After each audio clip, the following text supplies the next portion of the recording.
Ahora sí se ve, ¿no? Sí. Sí, Ya. ¿Qué significa disfunción sexual? Eréctil. Disfunción sexual eréctil, ¿no? Consiste en la consiste o en la recurrente incapacidad de un hombre, de un varón, para conseguir o mantener una erección peniana suficiente para poder terminar un desempeño sexual adecuado, ¿no? La entidad incluye varios factores que puedan alterar esta función, ¿no? Y afecta sobre la calidad de vida del varón, lógicamente, ¿no? Esa es la definición de una disfunción sexual eréctil. ¿Ok? Para poder entender una disfunción sexual o una falta de erección, tenemos que hablar de mecanismos vasculares, ¿no?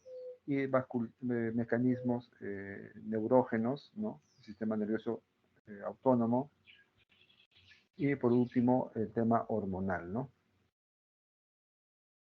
Que lo vamos a ver después. Pero anatómicamente hablando, vamos a enfocarnos un poco sobre el tema vascular y el factor periférico nervioso, ¿no?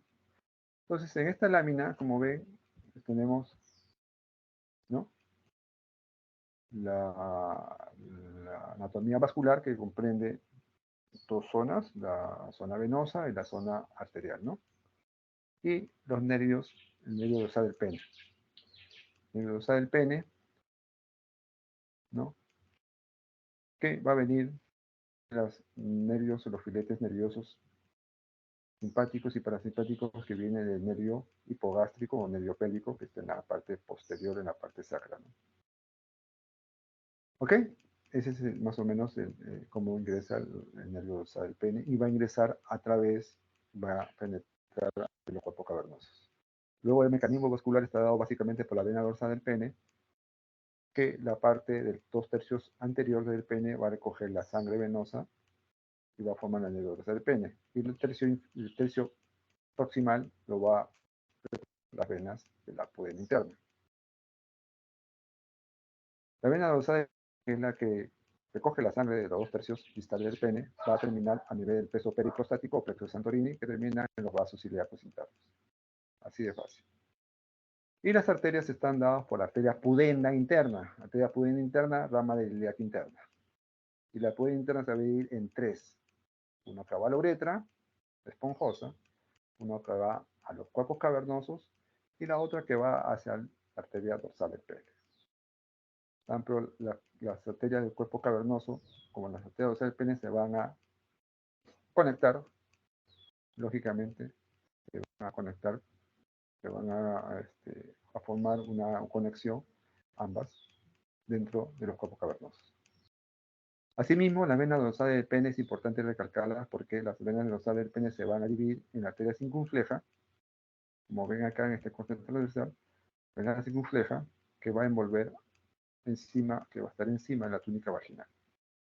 En este corte transversal tenemos pues, la piel, la vena superficial dorsal, la vena profunda dorsal, ¿no? Y hacia abajo tenemos la túnica albuginea. Si se dan cuenta, acá hay unas venas que vienen de la arteria circunfleja, perdón, de la vena circunfleja hay una vena que rodea alrededor de la túnica vaginal, no, la túnica albuginea, estoy hablando, la túnica albuginea, y va a dar ramas a los cuerpos cavernosos, van a penetrar a los cuerpos cavernosos. Estas venas son las venas emisarias. Es importante recordar las venas emisarias, la conexión de la vena circunfleja que va a ingresar dentro de los cuerpos cavernosos. Que en la etapa de flacidez, como tenemos esta imagen, en la etapa de flacidez, estas venas emisarias están permeables. O sea, hay drenaje, la sangre puede drenar y puede regresar nuevamente hacia la vena. Y hasta en la etapa de flacidez, si se dan cuenta, ¿no? Los sinusoides cavernosos o los vasos sanguíneos de los cuerpos cavernosos están colapsados, están cerrados. Es por eso que está el pene flácido. O detumescente también se llama, ¿no? En cambio, cuando hay una erección, lógicamente, se va a llenar ¿no? de sangre los cuerpos cavernosos, a través de los espacios sinusoidales, se va a llenar de sangre y esta sangre va a ejercer una presión dentro de los cuerpos cavernosos. Si se dan cuenta, mire cómo está la arteria cavernosa muy dilatada porque va a empezar a emanar sangre, la sangre ingresa a estos sinusoides cavernosos y va a producir una presión sobre las paredes de la túnica lugina, de tal forma que estas venas emisarias se van a colapsar, se van a cerrar, por lo tanto el pene mantiene su erección porque se llena de sangre y no tiene esta salida de sangre, o sea, no hay un retorno de sangre a las venas. Es por eso que se produce la erección. Se cierra la compuerta de drenaje venoso. Repito, se cierra la compuerta de drenaje venoso, por lo tanto se produce una erección y el paciente tiene su vida sexual normal. ¿Ok? Esto es lo que produce fisiológicamente hablando, cómo se produce la erección en el sexo masculino. ¿Tienen alguna pregunta? ¿Se entendió o no?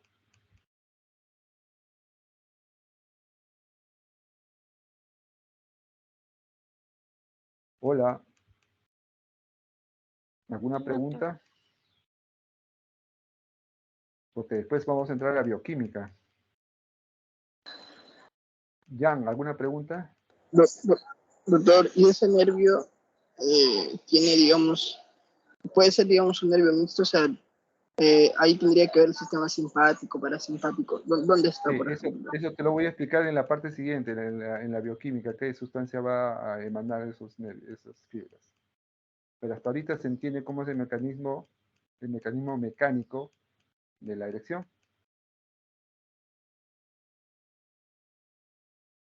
Sí, doctor. Muy bien. ¿Ok? Entonces, vamos a comenzar justo lo que quiere ya Jan saber sobre esto. Esto de acá, ¿no? Estas son las fibras simpáticas y estas son las fibras parasimpáticas. Las fibras simpáticas van a emanar catecolaminas, o sea, adrenalina. Y la adrenalina, las fibras simpáticas van a producir una contracción de los músculos, las células musculares, los cuerpos cavernosos, por lo tanto el pene está flácido. Repito, está flácido, por acción de estas fibras simpáticas. En cambio, las fibras parasimpáticas van a emanar una sustancia especial, el óxido nítrico. ¿Ok? El óxido nítrico va a ser responsable de desencadenar todo el proceso bioquímico de la erección. Pregunta de examen. Pero el óxido nítrico no solamente viene de las fibras parasimpáticas, también viene de las células endoteliales de los vasos sanguíneos, de los cuerpos cavernosos, estoy hablando, ¿no? Las bacterias endoteliales, los cuerpos cavernosos. También se produce el óxido nítrico, sobre todo la arginina, la L-arginina. ¿Qué es la arginina? ¿Sabe alguien? ¿Se acuerdan de bioquímica? Es una base, doctor. Una base. Un aminoácido, doctor. Muy Sí. bien. Es un aminoácido. Entonces, sí les voy a explicar en algunos casos porque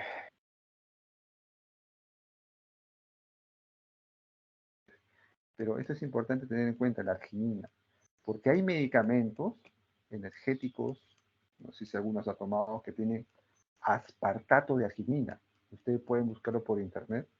Es un medicamento alternativo cuando un paciente no tolera el tratamiento, o sea, normal que se da por vía oral con la difusión eléctrica, le cae mal. O sea, doctor, estoy tomando la pastilla y no me hace nada o me produce factores colaterales, taquicardia, se me hincha la cara, etcétera, porque he visto muchos pacientes dando medicamentos para este tema.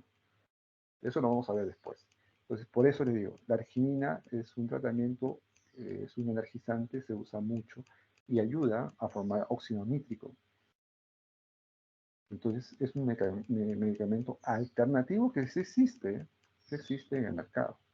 Bueno, entonces también libera óxido nítrico. ¿Y qué va a hacer ese óxido nítrico? va a estimular a esta enzima que se llama guanililciclasa. ¿Y qué hace la guanililciclasa? Transforma el GTP en GMP cíclico.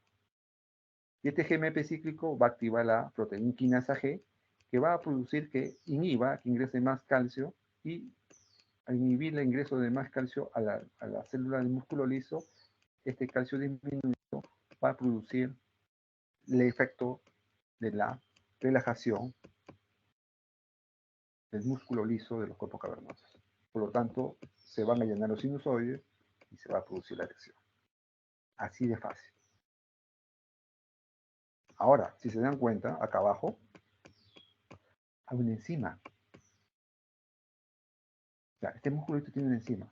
Porque no constantemente esto va a estar totalmente en erección, ¿no? Pero tiene que haber alguien que lo anule para que se vuelva detumescente, o sea, vuelva a su estado de flacidez. Y esta enzima va a ser la fosfodiesterasa 5. ¿Ok? Entonces, esto es importante que sepan, ¿ya? Porque acá prácticamente va a salir todo el tema de los medicamentos. Esta fosfodiesterasa 5, si nosotros la anulamos, como otras palabras, la bloqueamos, la inhibimos, va a hacer que este GMP cíclico desaparezca en el intracelular del músculo liso. Al desaparecer, o sea, desaparece porque la degrada en 5-GMP. Por lo tanto, ya no hay proteína quinasa y por lo tanto no se produce el fenómeno de relajación. ¿Ok? Esto es importante que sepan. Porque los medicamentos que son de vía oral, como ustedes, no sé si alguno ha tomado o ha escuchado, no sé, los varones, ¿no? Lo usa como droga recreativa, ¿no? Actúan inhibiendo la fosfodiesterasa 5. ¿Okay? Pero hay otro camino que también produce la relajación del músculo liso, que lo vamos a ver, que es la vía del ATP. Pero hasta ahí, ¿está todo conforme o alguna pregunta?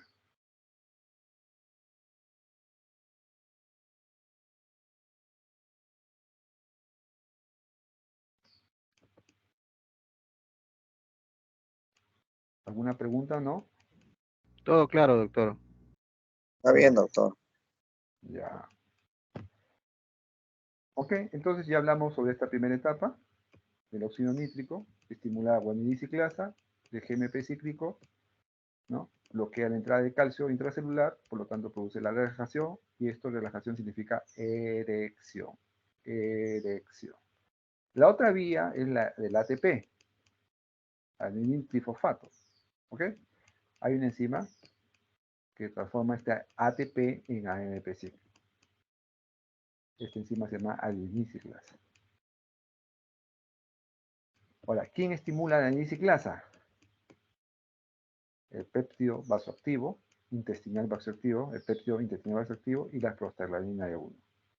Pero péptido intestinal vasoactivo no se ha logrado sintetizar en los laboratorios. Lo que sí se ha logrado sintetizar en los laboratorios es la prostaglandina E1. Entonces, hay medicamentos que sirven para la erección que tienen prostaglandina E1, que no son por vía oral. Se da por ampollas. Entonces, estas ampollas tienen esta prostaglandina E1. Eso lo vamos a ver ahorita. Y esas ampollas se colocan dentro del pene. O sea, no se conectan, o sea, se colocan dentro del cuerpo cavernoso y producen esta estimulación y por lo tanto aumentan el AMP cíclico y por lo tanto relajación y por lo tanto erección. Así de fácil. Y acá tenemos al lado izquierdo, pues, lo que inhibe la erección, pues, la fosfodiesterasa 5. Si te activa la fosfodiesterasa 5, pues, de tu esencia, ¿no? El pene se cae de nuevo. Claro que son varios tipos de fosfodiesterasa, pero la que más he usado, la que tiene más importancia es la tipo 5, ¿no? ¿Alguna pregunta hasta ahí?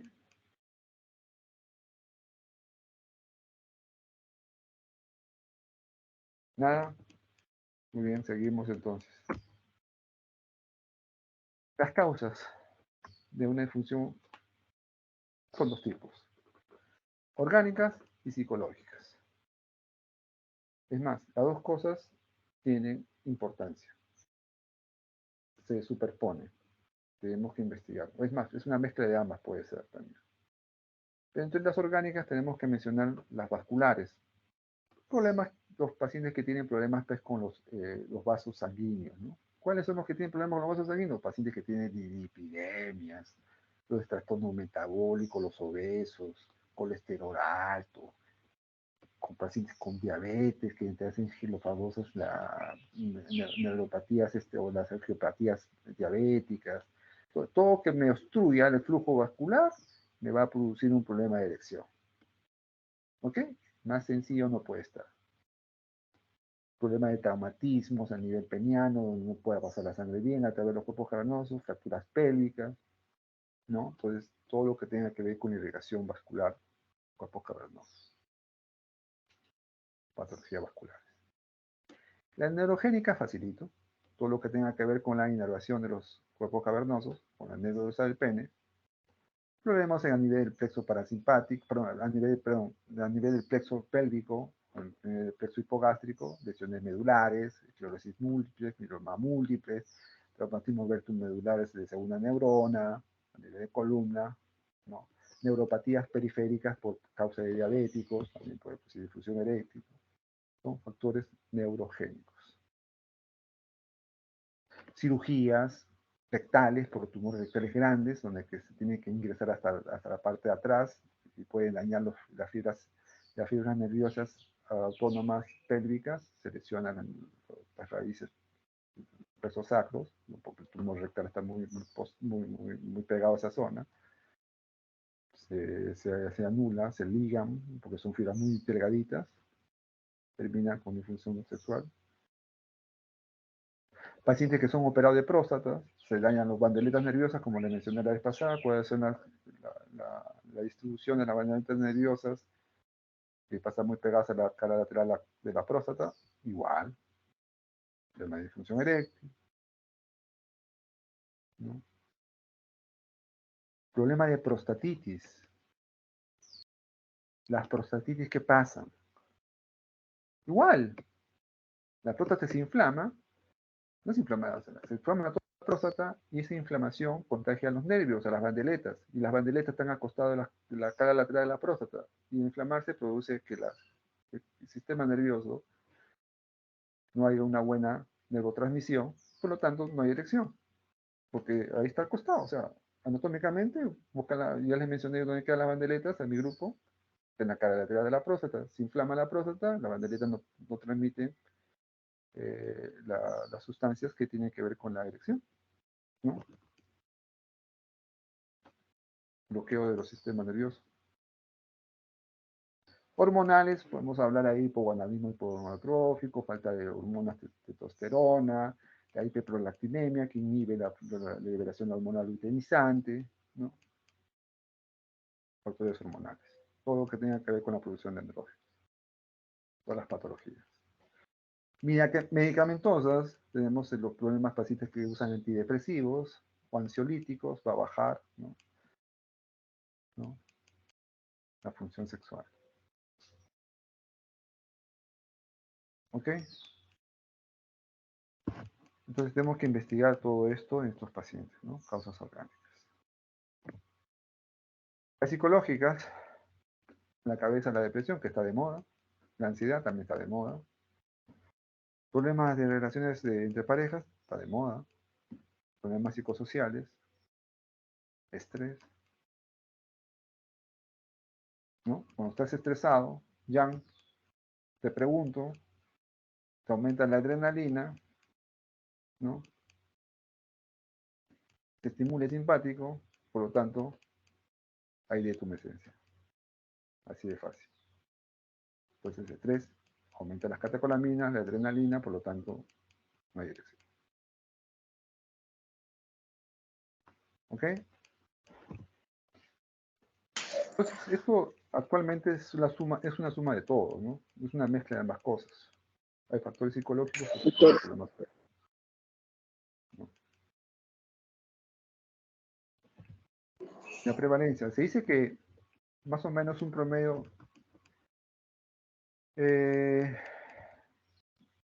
hay un porcentaje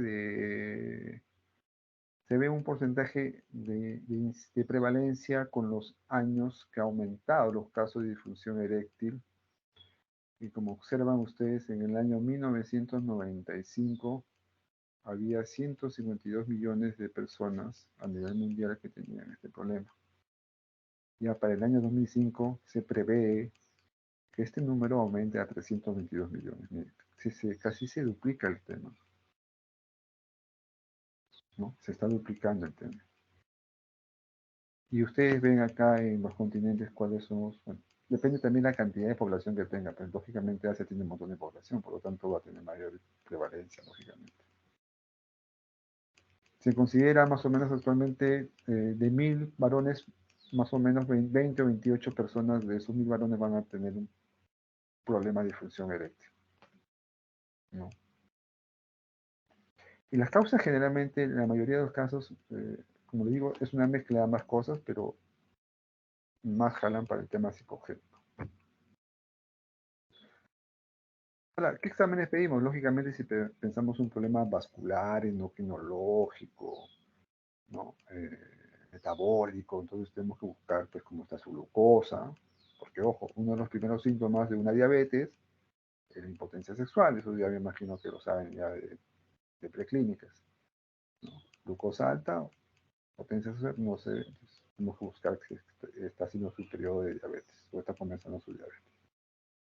Los valores nitrogenados también tienen que ver, aumento de los pacientes que tienen insuficiencia renal, lógicamente eso también tiene problema de erección. Pacientes que tienen problemas de colesterol y triglicéridos muy altos o dislipidemias también producen obstrucción, por lo tanto, un fenómeno vascular de erección.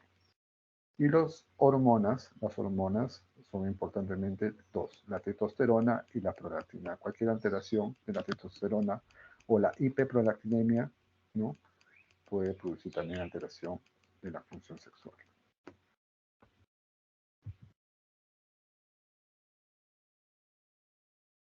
Este es un examen que se hace para poder ver si es una causa psicogénica o es una causa orgánica. Es una prueba de tumescencia nocturna. ¿Qué significa? Se pone un aparato donde va a medir las erecciones durante su etapa de sueño REM, o sea, sueño profundo. O sea, al paciente se le coloca este dispositivo, como como se dan cuenta, un dispositivo donde va a graficar el grado de erección que va a tener el paciente cuando está durmiendo en su sueño profundo. Entonces, en su sueño profundo, en el sueño REM, los cuerpos cavernosos deben tener erecciones. Si se considera normal 3 a 5 erecciones en 8 horas, es normal. Más la tumescencia es más de 3 centímetros, también se considera normal. Y la rigidez llega al 70%, se considera normal. Eso te lo voy a graficar acá con un dispositivo que tiene, lógicamente, va a valorar acá, como un aparato electrónico, va a valorar este tema, estos 3 parámetros. Y si indica eso, significa que el paciente tiene una causa psicogénica, no es orgánica. ¿Okay?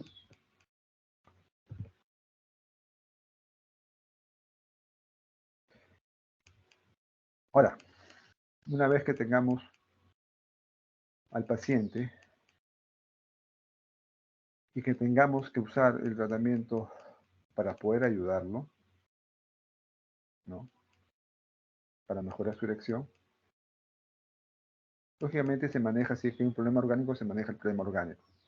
Pero en forma coadyuvante se tiene que dar medicación para mejorar también más, ¿no? Si es psicogénica, de todas maneras, hay que también valorar esto. Sea psicogénica o ambas cosas orgánicas, se tiene que valorar esta evaluación con el cardiólogo. Entonces, ustedes ven acá en este gráfico que se hace una prueba de esfuerzo. Pero no todos los varones. Si se dan cuenta, básicamente en aquellos varones que tienen factores de riesgo cardíaco, tengan 2 o más factores de riesgo cardíaco, sea arritmias, anginas, ¿no? Cualquier problema de alteración de la conducción, alguna cardiopatía, no sé, cualquier patología cardíaca debe ser sometido a una prueba de esfuerzo, ¿no? La prueba de esfuerzo, como ustedes conocen, al paciente se le hace caminar y correr en una banda sin fin y se monitoriza. Esa es la prueba de esfuerzo. Y va a mencionar cuántos METs tiene. O sea, los METs más o menos es el grado de oxigenación que tiene la célula cardíaca. Si el grado de oxigenación, de perfusión sanguínea a nivel cardíaco es más de 6 METs, el paciente no requiere mayor evaluación y puede tomar su pastilla. Pero si la prueba es menos de 6 METs, menor o igual a 6 METs, entonces el paciente tiene que ser reevaluado, manejado por el cardiólogo, y recién el cardiólogo nos tendría que dar el pase para poder iniciar el tratamiento oral para la disfunción sexual. Ahora, lógicamente igual pasa cuando el paciente tiene mayor cantidad de riesgos, 3 o 4 factores de riesgo. Lógicamente, el cardiólogo tiene que manejar y no podemos usar todavía medicamentos biológicos. ¿Ok? Esto es importante. Porque muchos pacientes abusan de estos medicamentos, la famosa pastilla azul, pues, y terminan planchados en la cama, y esto se ve casi siempre en la tele, ¿no? El paciente se encuentra fallecido en el hostal tal porque no se sabe por qué. Y cuando se investiga o se hace, muchos de ellos han tomado la pastilla azul y tenían factores de hiperemia, obesidad, problemas de tomaría, toman pastillas para el corazón y toman esto y ya pues quedan, se les encuentran fallecidos, ¿no? Y les voy a explicar por qué. ¿Ok? Entonces, esto es importante. No todos los pacientes, o sea, no hay que abusar en el momento de dar estos medicamentos. Esto tenemos que hacer un buen chequeo cardiovascular, si no, no se da. Un paciente sedentario, que no hace deportes, obeso, que tiene muchos factores, ese va a tomar la pastilla y va a tener problemas. Y eso lleva a la muerte. ¿Alguna pregunta?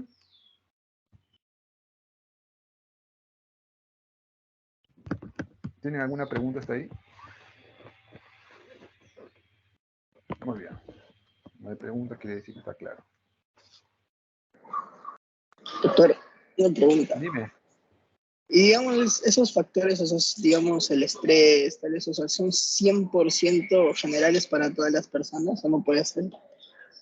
O sea, son No, 100%, son como absolutos. si son pacientes, como dice el cuadro bien claro, pacientes tienen menor de 50 años, menor o igual a 50 años, y no tienen ningún factor de riesgo, no pasa nada. Los pacientes si tienen mayor o igual a 50 años y tienen 2 o 3 factores de riesgo, sí hay que hacer una prueba de esfuerzo. Sí o sí, eso está de protocolo. Así de fácil. Ves la edad y los factores de riesgo. Y así te evitas un juicio. El cardiólogo te da el pase, bacán. ¿Se entendió? Sí, doctor. Muy bien. Y para evitar eso, pues tú tienes que tener una vida saludable, pues, ¿no? Tienes que comer no grasa, no comida chatarra, no frituras, hacer ejercicio 2 o 3 veces al día, ir a correr, a jugar tu pelota, no sé, lo que tú quieras. Tomar bastante líquido, evitar el fumar, tomar alcohol, ¿no? O sea, tienes que estar en el gimnasio. Bueno, no el gimnasio, si no puedes tener gimnasio, pagar un gimnasio, pues empezar a correr, pues, ¿no? Juega tu pichanga un par de veces a la semana, una vez a la semana. No, sí. La vez pasada hablaba con había uno que estaba hablando sobre trastornos metabólicos. Si haces un ejercicio más o menos promedio de 1 hora y media, 1 hora máximo a la semana, es suficiente para mantenerte saludable. Tus arterias estén limpias, una buena perfusión, no pasa nada. Muy bien.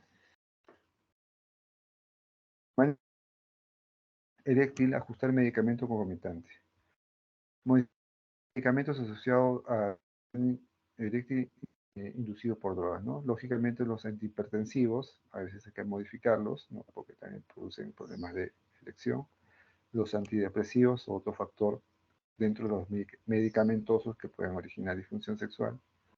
Los antiandrógenos, que usamos mucho para cáncer de próstata, ¿no? Entonces, definitivamente va a producir problemas de disfunción sexual, ¿no? Y otras terapias hormonales, ¿no? Que pueden alterar la función sexual, ¿no? Orientación psicosocial. ¿Es útil como monoterapia o como tratamiento coadyuvante? Incluye lo siguiente. Hay que bajar la ansiedad. Hay que bajar la desensibilización. Hacer intervenciones cognitivas conductuales con el varón. Hacer técnicas de estimulación sexual. Tanto, esto se hace en pareja, por si acaso. Mejorar la asertividad interpersonal y entrenamiento en comunicación en parejas. Si tu pareja contraria, o sea, la mujer no entiende, no te ayuda con este tema, pues lógicamente no vas a poder solucionar el tema. No vas a poder salir adelante con este problema. Entonces aparecieron las drogas, que es un apoyo. Yo creo que es un apoyo aparte del tratamiento la psicoterapia o el tratamiento de apoyo sexual, psicológica. Esto ayuda, es parte de algo, ¿no? Salió a a comienzos de los años 90, ¿no? La famosa pastilla azul o el sildenafil, ¿no? Sí, yo me imagino que todo el mundo ya lo ha escuchado.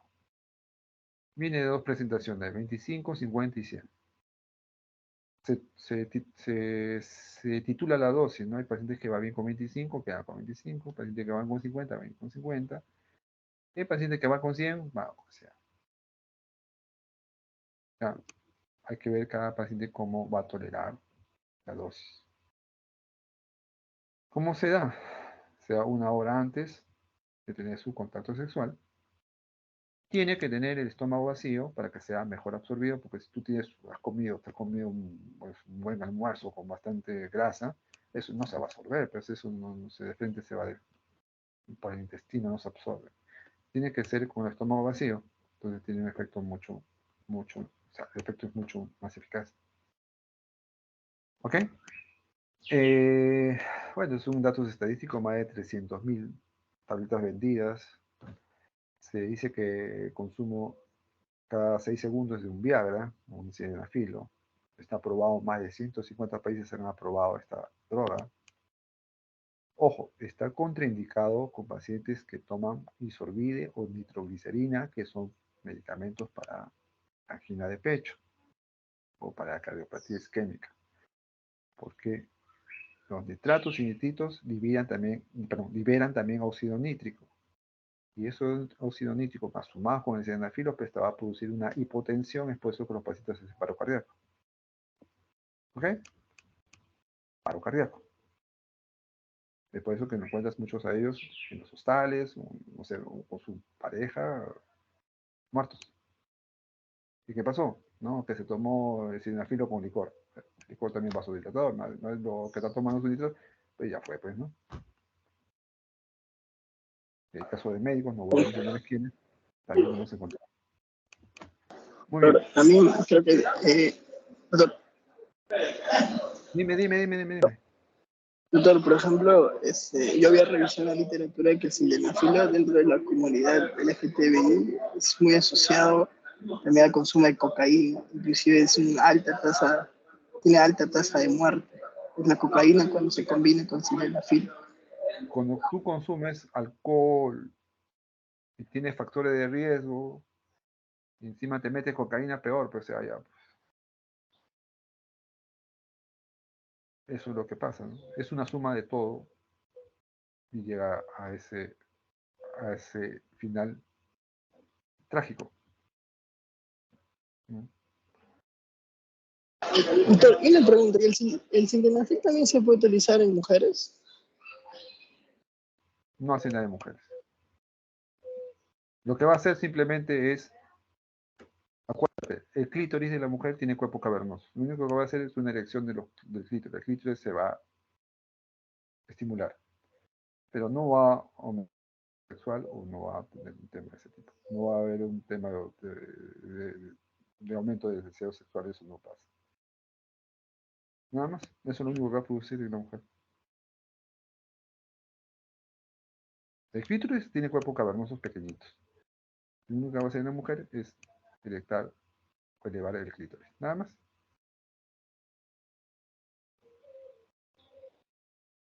¿Ok? Muy bien. De esfuerzo, ya mencioné lo mismo. Este es un estudio en que se mencionó los placebos con el sildenafilo, ¿no? Lógicamente, hasta la dosis de sildenafilo hay mejor erección. O sea, estamos hablando de rigidez, erección y rigidez. Ok, mejor rigidez. Pero ojo, nuevamente repito, tenemos que titular la dosis por cada paciente para tener una erección. Para tener una erección, tenemos que tener la dosis adecuada. Hay pacientes que le va bien con 25, hay pacientes que le va bien con 50 y otros bien con 100. ¿No? No es cuestión de aumentar, o sea, si algo así como hay mucho mejor, no, quédate con el 25. ¿Para qué te sometes 50? Te va a producir efectos colaterales. Entonces, ahora, los efectos colaterales del sildenafilo son bastantes. ¿Ah? Si bien es cierto, es una molécula que se comenzó a aparecer al comienzo de los años 90, fue un boom, pero a medida que pasaba el tiempo, pues, producía efectos colaterales, no tanto el problema cardíaco, sino problemas de vasodilatación periférica. ¿Qué producía? Producía dolor de cabeza, producía congestión nasal, el paciente no podía respirar, producía tema de enrojecimiento de ojos, el paciente no veía bien, o sea, una vasodilatación de los vasos retinianos, ¿no? ¿Ok? Y producía también un problema de dolor muscular, sobre todo en la zona lumbar y cervical, ¿no? Aparte del enrojecimiento de cara, que se te pone la cara roja, producía como un rash rojo, me arde la cara. Entonces muchos de esos pacientes tenían ese problema. Y a veces no lo usaban por ese malestar. Entonces se investigó más y empezó a salir otra droga que tenía menos efectos colaterales, que también los tiene, pero menos, que fue la siguiente, el tadalafilo. También imagino que no han escuchado el tadalafilo. Tiene el mismo mecanismo de acción, inhibe la fosfodiesterasa 5, igual que el sildenafilo, ¿no? Vía oral también existe. Solamente existe dos presentaciones a nivel de Perú, 5 y de 20. El de 5, dosis diarias. El de 20 es igual que el sildenafilo, solamente cuando tengas tu relación sexual lo usas, una media hora antes, como dice acá, bien claro, media hora antes de la relación sexual. Además, la diferencia es que puedes comer y puedes tomar un almuerzo y tomarte la pastilla, si va a hacer efecto. En cambio, el sildenafilo sí tienes que tener el estómago vacío para que se absorba, si no, no. Su vida media larga de 17 a 18 horas hasta 36 horas. Entonces, el tadalafilo de 20, estoy hablando de 20, no de 5, el de 20 tiene una acción de 36 horas. Pero no quiere decir que tu 36 horas vas a estar con el pene erecto, eso no va a pasar con el tadalafilo. El sildenafilo sí pasa eso. Y tu erección con el sildenafilo te dura 1 hora, 2 horas máximo, después desaparece, se metaboliza rápidamente.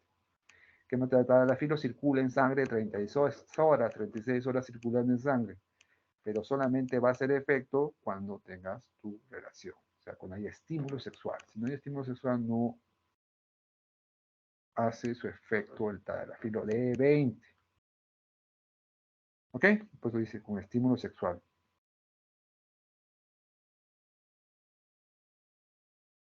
Y su acción es a partir de los 30 minutos. ¿Ok? Bueno, este cuadro es para comparar cómo va el paciente, van a responder a la erección. Bueno, acá comparan 10 y 20, ¿no? Bueno, 10 serían pues 2 pastillas de 5, ¿no? Porque no existe de 10, 2 pastillas de 5.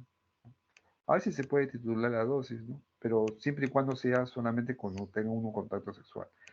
Ojo, el tadalafilo de 5 miligramos se usa en pacientes con disfunción sexual crónica, que tengan problemas orgánicos, también psicológicos, pero sobre todo aquellos pacientes que son diabéticos, hipertensos, epidémicos, que su vida sexual no va bien. Entonces, en estos pacientes, y es más, tengan asociados un problema de hiperplasia, Porque se ha visto que el tadalafilo de 5 miligramos tiene efecto sobre relajación, como efecto alfa bloqueador a nivel de la próstata y mejora los síntomas prostáticos. Estoy hablando de tadalafilo de 5. Es por eso que el tadalafilo de 5 a veces se usa tanto para disfunción eréctil como para la hiperplasia. ¿Ok? Muy bien. Entonces, eso es lo que les decía. ¿Se acuerdan del cuadro del IPS? ¿No? Que les preguntaba y no sabían qué cosa era.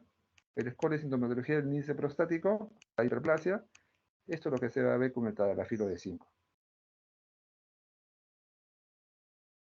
¿Cómo va a mejorar? Y mejora más la evacuación de la orina más que la tamsulosina.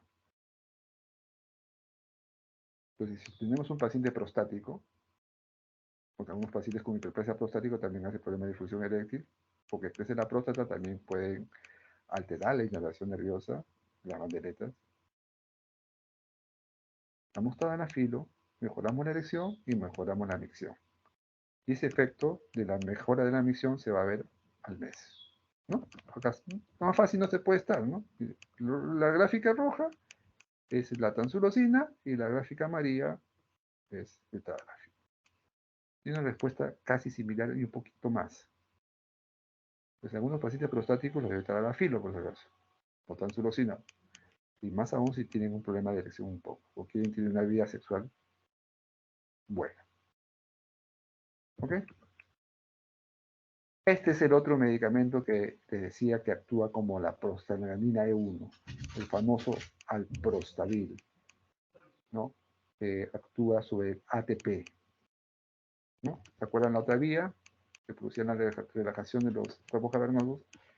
El ATP. Entonces eso actúa sobre esa zona. Es un inhibidor alfa-adrenérgico, se puede usar, se usa dentro de los cuerpos cavernosos, es una inyección realmente, ¿no? Es una ampolla. Una ampolla que se coloca dentro de los cuerpos cavernosos. Puede ser a nivel intrauretral, como ven en este gráfico, se ingresa la uretra y se pone, y se ingresa a los cuerpos cavernosos, se inyecta. Esto es un poquito difícil porque duele, es muy doloroso meterle una inyección a través del meato, no. Más fácil es esta de acá, la intracavernosa. Lógicamente que se coloca hacia un costado del pene y desde la cara lateral del cuerpo cavernoso se coloca en un costado, la otra. Entonces, esto es menos problemas, o sea, más fácil, más sencillo. Pero el tema de la prostadil hay que titular la dosis, o sea, hay que buscar qué dosis es la que la va a producir erección. Entonces se va comenzando con 1 mililitro cada media hora. Se coloca 1 mililitro de esta sustancia, se espera media hora si hay erección. Si no hay erección en media hora, se le coloca otro mililitro más.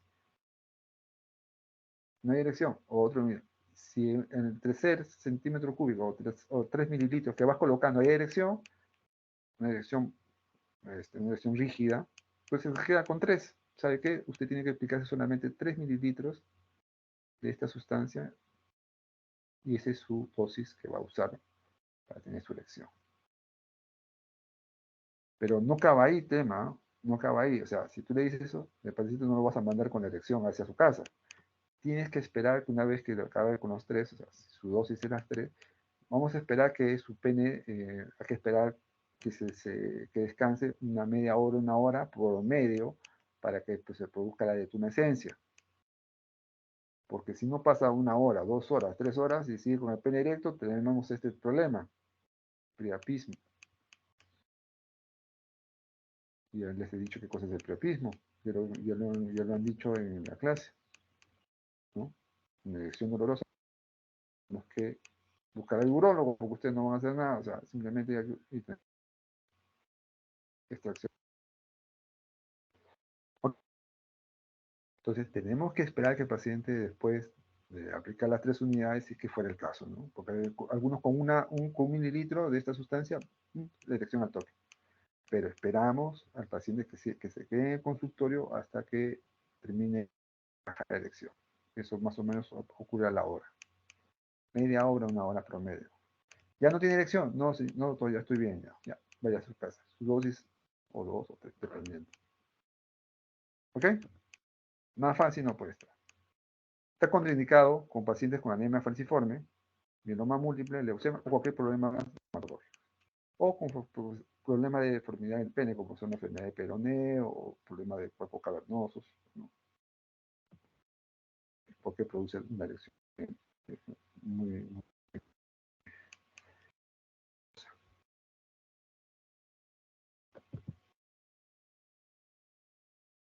Este es otro tipo de tratamiento que es también muy usado, es muy fácil de usar. Yo creo que entre usar una inyección, yo usaría esto primero, un dispositivo de vacío. Lo que hace es colocarse un aparato que hace presión negativa, hace que succione la sangre a través, o sea, jala la sangre, hace que los cuerpos cavernosos se llenen de sangre por presión negativa, porque tiene un dispositivo que hace que jale, y como se dan cuenta, hace que en el cuerpo cavernoso, y una vez que se produzca la erección, ven acá como un torniquete, como un anillo, ese anillo se coloca en la base del pene. El anillo hace que crece, o sea, se quede estancada en el cuerpo cavernoso. Repito, ese anillo que se ven acá como una liga, permite que el pene, o sea, la sangre del pene se quede secuestrada un rato, para que se produzca la erección. Esto lo ven acá en el Perú, ¿no? Es muy fácil de usar, es más práctico. El tema de las inyecciones a veces produce hematomas, inflamación del pene, entonces esto más se usa y da buenos resultados. Pero ¿cuánto tiempo tiene que estar así? Máximo tienes 30 minutos para tener tu relación sexual. Después de 30 minutos tienes que sacar ese torniquete o claro, ese torniquete para que nuevamente la sangre regrese, ¿no? Más o menos es el tiempo que se tiene así, se hace este tipo de procedimiento. Ahora, si estos procedimientos no te hacen efecto, el último procedimiento ya por escalas, te falla la pastilla, te falla la ampolla, te falla el dispositivo al vacío, entonces entra el tema de las prótesis peniana, que pueden ser de silicona, que realmente son siliconas, se colocan dentro de los cuerpos cavernosos, es decir, un orificio en la parte distal del cuerpo cavernoso y se colocan dos dispositivos, porque son los cuerpos cavernosos, ¿no? En un lado, en el lado derecho y en el izquierdo. Lógicamente, estos dispositivos están conectados a un sistema de conexión líquida, donde tiene un reservorio, acá un reservorio de líquido. Normalmente estos dispositivos están como contraídos, cuando están inflácidos no hay líquido es como inflar un globo, más o menos, donde este líquido, a través de este conector que se coloca a nivel del escroto, ¿no? Este conector se aprieta, está al costado del testículo, se aprieta este dispositivo, el líquido, este reservorio, estos cilindros de silicona, y se produzca la erección. Termina su relación sexual, nuevamente se puede colocar, apretar y hace que el líquido que está acá regrese al reservorio y el pene nuevamente vuelva a su estado de tumescencia, ¿no? Lógicamente esto es permanente, ¿no? Es permanente. Complicaciones, a veces se puede infectar la herida, rechazo de la silicona, a veces hay que cambiarlos, poner otros. Pero bueno, son tratamientos básicamente que se usan como alternativas, como última alternativa en este caso. Y eso sería prácticamente todo, ¿eh? En cuanto a este tema, a grandes rasgos, muy sintetizado, no me quise explayar mucho más con esto. No sé si tienen alguna pregunta.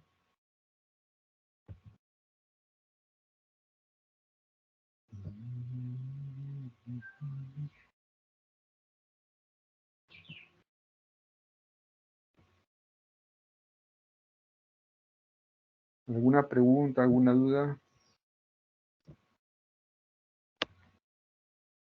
¿No?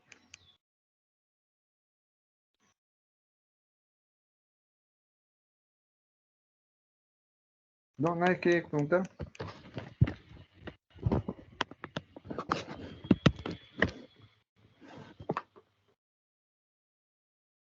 Muy bien, entonces la delegada es, ¿cómo se llama?